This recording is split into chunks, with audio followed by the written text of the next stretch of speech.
Welcome back to my channel. I am back with another skincare product, which name is Dieux Instant Angel Moisturizer. Instant Angel is not only a moisturizer but also a protector of the skin's barrier. It's rich and has no fragrance. Additionally, it lacks the residue that many thick moisturizers leave on the skin. It is very light-weighted formula spread easily and give you long-lasting hydration. If you have dehydrated, dry, rough skin, and if you have redness, rosacea, and other skin problem, this is the ideal cream for you. Using a blend of ingredients like Phytosterols, free fatty acids, and Squalane, Instant Angel provides lasting hydration while reinforcing the skin's barrier, leaving it feeling strong, smooth, and firm. Let's talk about its ingredients.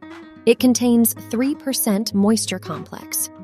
A blend of humectants and moisturizing ingredients provides immediate and long-lasting moisture.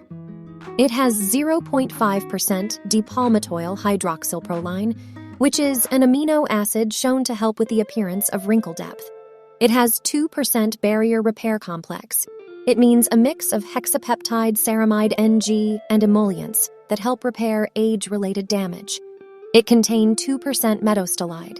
It a lipid that helps reduce transepidermal water loss, aiding in repairing dry and dehydrated skin. It has 4% Phytosterol and free fatty acid complex, a plant-derived lipid complex, phospholipids, triglycerides, linoleic acid, and phytosterols that mimics and reinforces skin's natural lipid layer to help replenish weakened and sensitive skin. How to apply. Gently massage a quarter-sized dollop of Instant Angel onto your face and neck. This cream should be used after cleansing and application of serums and toners. Final verdict. My skin has noticeably changed since I started using it. It looks more hydrated, healthy, and plump. I recommend Instant Angel to keep your skin hydrated and happy. Thanks for watching.